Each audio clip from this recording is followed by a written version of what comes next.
So I had a video on my thoughts on every Joestar, and I was told to make one for the villains. There is a lot to go over, so I'm not even going to bother with trying to make an introduction for this. On Dio Brando of Phantom Blood, I'm sure that there are many who know my love for Phantom Blood, so it's a given that I like Dio. I actually just came off of a video about the symbolism of his vampirism, and that was just because I was rereading some panels. The ability to constantly find new things in Phantom Blood and other older parts is just so cool to me. But I'm not sure what I have to say on him, what I haven't really said already. Well, for first, I've always loved Dio's character for what he came out to be in the part. His fight for life was admirable, and seeing how he kept that mentality when he got into the Joestar home was interesting to me. Many people had hated Dio for how he was to Jonathan, but it made legitimate sense to me. The only one who Dio knew that was genuine to him was his mother, and she had died. It's possible that he gave him that mentality that being nice to people of this world will make you weaker, which would make a lot of sense for his approaches and why he's so surprised on Jonathan getting stronger, but that's up for interpretation. But seeing that life was just all around terrible because it just triggers that response in people that turns them into something else. If you want to look for other examples of it, then you could look at Keicho Nijimura, and I've brought up the Nijimuras for 2 videos straight already. Wow. But looking at Keicho, him facing all of the strife that he had at such a young age had made him into this grizzled and brutal person in comparison to his original self was just a big brother looking out for his little brother. That's the case for Dio, but it's worse because he had nobody and he was forced to just look out for himself in that environment. What's interesting is that I can't even say that he's one of the more nuanced characters in Phantom Blood because the major characters that we have are also like this. There will be a video for the other characters, but this is just not that video. But speaking on the other levels of Dio, I think one big thing that I was interested in is Dio crying because I feel like this was one of his first versions of how I win doesn't matter, referencing his action of using his own blood in the fight between Jotaro. I feel like this isn't a thing that Dio developed over time, it's just more so that it already existed. I already think that Dio in his final fight and how he goes insane is because he's getting connected back into his original self, but that's something else. Each time that we had seen Dio tear up, it's just because he had a plan in the back of it all, and it's just so odd and interesting because you see Dio as this character that holds himself with such high regard off of nothing, but he also lets himself do these actions that would normally be looked at as weak or just underhanded in general. He's like, yes, I am the best person in this room, even if I do play Scummy, because Scummy doesn't matter to him. It's just about securing the win. What's also interesting about that is that he doesn't even think of other humanely things because he also gets past them too. He can't worry about living with no regret because he has nothing to be regretful for, and regret to him just doesn't exist to begin with. He can't worry about things that would normally leave a bad taste in people's mouth because he doesn't feel things like guilt or embarrassment. The last thing I said is actually just more so on Dio in part 3, which I'll be talking about later. The Dio in Phantom Blood still feels embarrassment when he gets himself into losing situations, but by the end of it all, he just acknowledges his losses and tries to circumvent against his setbacks that those losses have caused. I also love his respect for Jonathan. He acknowledges the losses that Jonathan gave him and realized that being a vampire wouldn't just make him miles ahead of Jonathan because Jonathan's own power is what made him stronger. He also holds this respect for Jonathan because of all of their experiences and how Jonathan is consistently beating him when he grew up. And I like that a lot because it just all transfers into Joseph and Jotaro. He doesn't really care about them at all because he doesn't see the power that Jonathan had in them because they aren't really the most noble and nicest guys ever. They don't really care about talking about stuff between them. It's just more so that they want to get rid of Dio and that's it. So his respect for only Jonathan would honestly just make sense, especially since there was a whole history behind it all. I have actually a lot more to say on that, but I can save that for a video on specifically this Dio later. So final thoughts, Dio is iconic. So is part 3. Now for cars, I'm sure that many of you that have been subbed for a while will know my history with this character, but reiterating it here, I believe that Cars has the best character story in Battle Tendency and possibly some of the best in the whole franchise. It's just probably like top 20 maybe. It's just that the use of cars doesn't match out to how much was done with him in Battle Tendency. Now, of course, a lot of people just see Cars as the final boss and probably would have liked for Wama to be the final boss instead of Cars. It's just that that was how much Cars was going to be used in that part. Though, even with that, many people can understand the depth of his character, just off of his standalone actions and character history. Medi, if you're here, say hi, because I'm shouting at you, Medi, hi. Just the concept of being a genius, wanting the best for your people, then getting betrayed because they can't get behind you on what you're doing had me like Sammy the Sonic fan, screaming at the old Pillarman like, idiot! Cars does all of this for you, and what do you try to do? But what put the cherry on top was Cars being the one to end his own people. His creations originally made so that his people can stand together, but seeing how they were made it apparent that you just can't have everyone on the top with you. It's a lonely spot, and it's lonely at the top. That's an Elton John album. Plus, you don't know what he's feeling because a lot of it is just put away with his mentality to win and be on top. This motivation was originally the motivation to push his people to be better, but it converted with him, so you can imagine how strong it is. All of this character, and then you have Joseph running up on him trying to stop him. How I saw the situation is that there's you, which is Cars, and then there's Joseph, who's the Fly. You were originally swatting at the Fly and it kept getting away, but now that you got your Fly swatter and it's actually time to stop the Fly, you end up getting a wing off, but after doing that, the Fly just sends you up into space by a volcano. Off that scenario alone, I'm sure that you have pieced up. This is not why I do metaphorical scenarios often, but on Cars. Ultimate Cars is probably just one of the coolest things to me. I did a video on perfect and ultimate life forms and I talked about the tropes, but saying it here, it's probably one of my favorite tropes due to seeing all of these characters becoming all these things, and it just looks so cool. And there's also his Bone Blade, and which I also love because he's so slick with it. Final thoughts, I absolutely fucking love the way that his Japanese voice actor says light mode when he's going against Stroheim. It's amazing. I'm in love with it. On Dio of Part 3, well, there's the thoughts that I had on previous Dio, and some of them adapt into here, but I'll try to start fresh. So, a lot of what made Dio cool was when he had lain mysterious for a good amount of time. And it was interesting to see this because he was built up to be this legend, basically. I want to mention my interest in his manipulation on those with so much misfortune, but that goes back to my video on vampirism. So it would just make more sense to go back and watch that than for me to go over it twice. But while on his manipulation just being here on the table, there's something that goes hand in hand, and that's his heaven plan. What's made relevant, and you go back into Part 3, it just begs the question on which is manipulation and which is genuine interest in the person. Because it's true that Dio needed stand users to hold off or end the Stardust Crusaders, but with Dio's involvement with some of the stand users, you don't know if he's just genuinely interested in them or not. For example, I think that he actually cared for Indul in a way that it was explained to him, but not to the point where he would prioritize Indul over his own plan, obviously. The feeling is just more so like, hey, if you take out the Stardust Crusaders, that would be great, and I'll be sure to involve you in my plan once it's done. But what's odd is that we see that not be the direct case, because the story that we had seen with Dio actually winning, that's just, no.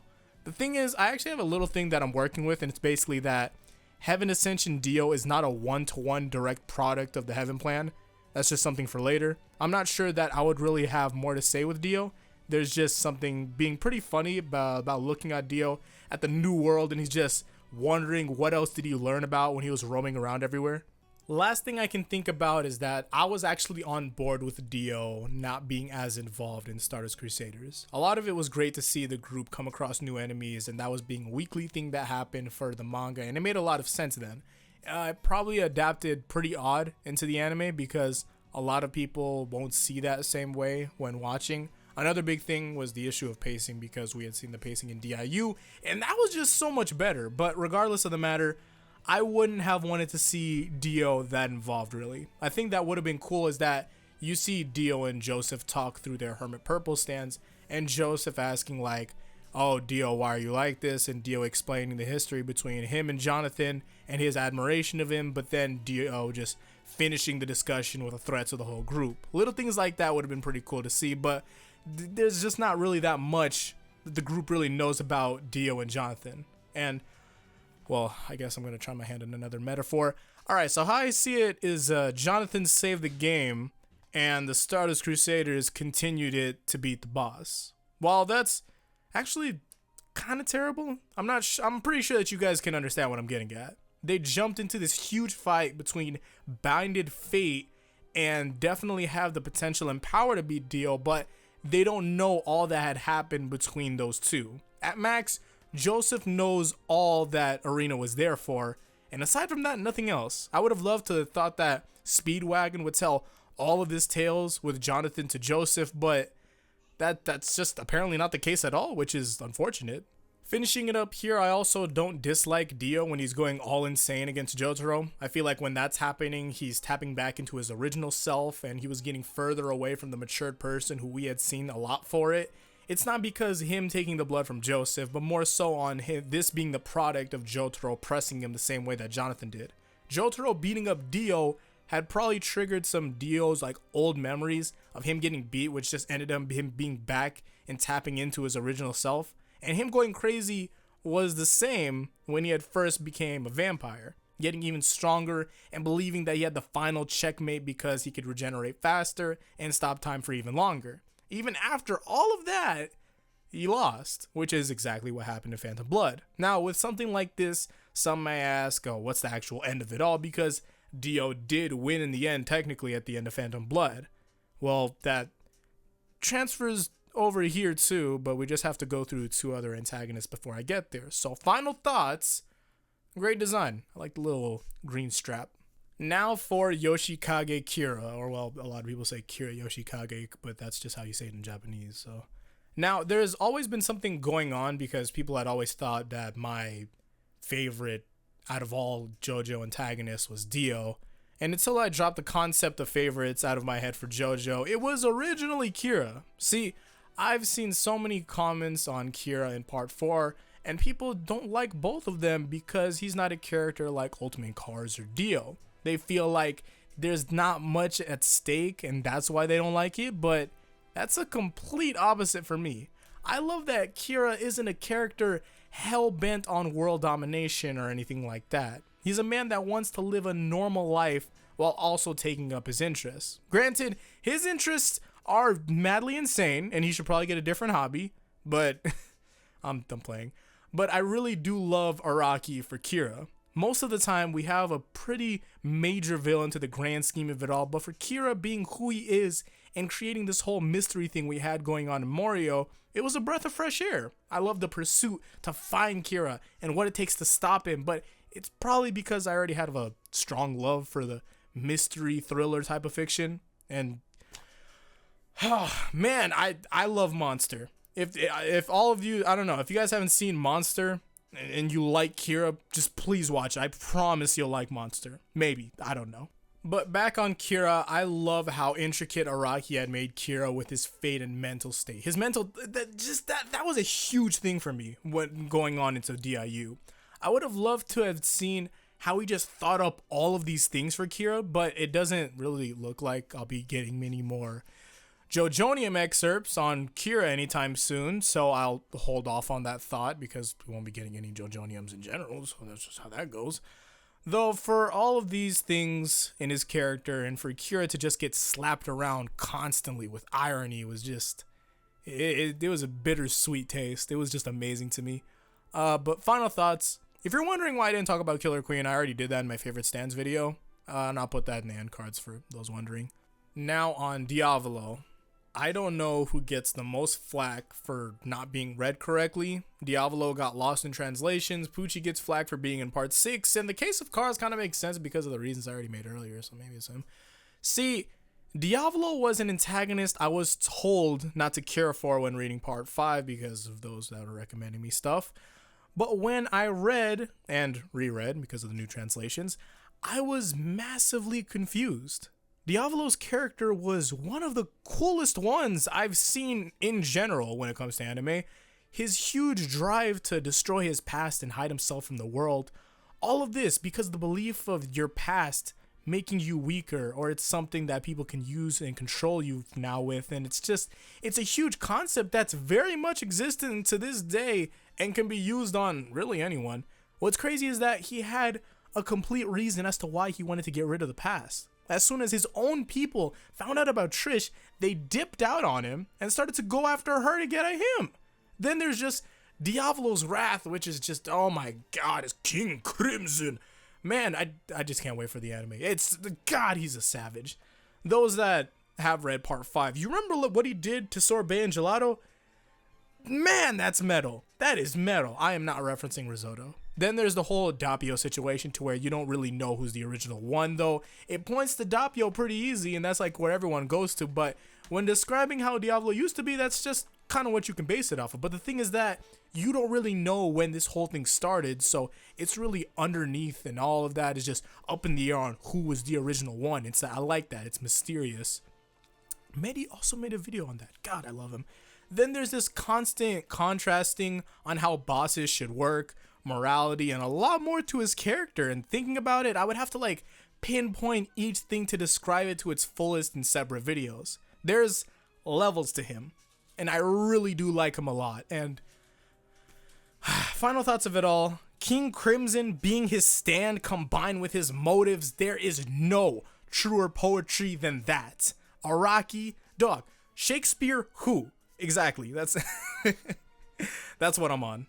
Now on Enrico Pucci. Taking up the mantle of Dio has never looked better. Because man, I love this guy. First, Dio and him are on equal terms and they hang out like regular friends do. I believe that Pucci, though, he had Dio in this position to where he's almost father-like, and it makes sense because he loves him like how he loves God, so that's a good enough admiration. But Dio really hasn't had anyone like Pucci to where he teaches them so much and turns his life around. Dio didn't exactly son him, but he was definitely a mentor for a lot of it. That being said, for someone to be the product of a mature Dio and was being taught and crafted to be better, Pucci was exactly that. The way that the Stone Ocean gang comes for Pucci is the same way that the Stardust Crusaders came for Dio, though he knew when to call it and to take care of business himself. I really do like that. A lot of the gang, all they know is to stop Pucci, but they never really know that all that's going on and what he's doing. To them, he's just another follower of Dio. That's why when he's talking about how they would never understand, he's right, because there would never really be a time and place where they could or would listen to him. Even if they did want to hear Pucci out, it's his job to take them out so there would be no neutral ground for either of them.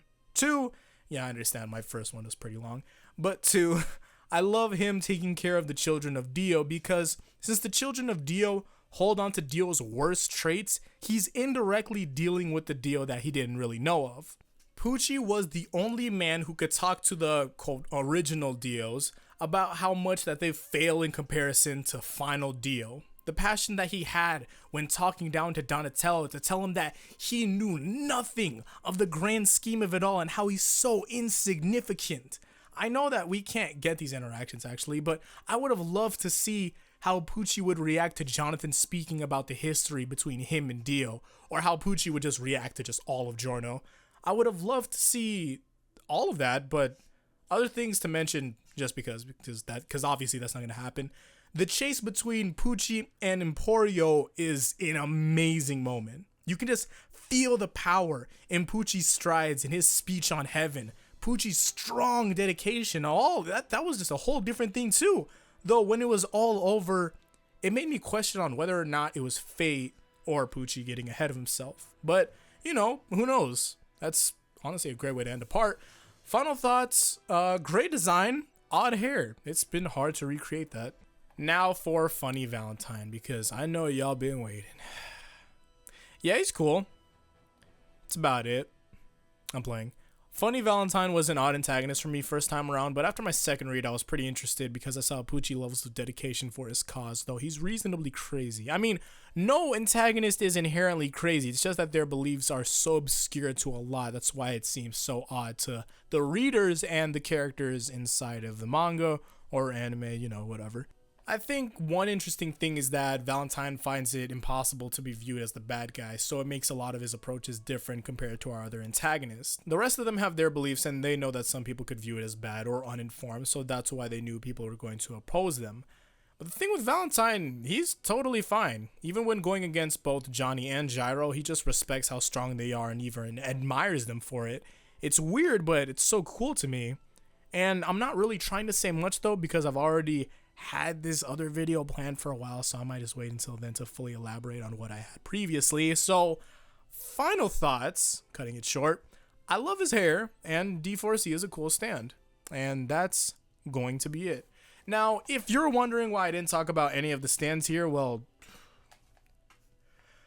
I just didn't. I feel like I'd rather just make a video on the stands themselves than talk about it here. And, well, now that I've cleared out the antagonists and the Joestars, tell me what's next. Is it on a specific group?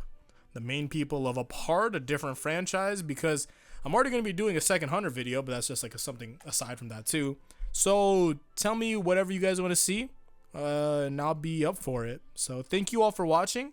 You can keep up with my media, and hopefully I'll see you all in the next one. So until then, peace out. This is a 20-minute video, and Godspeed.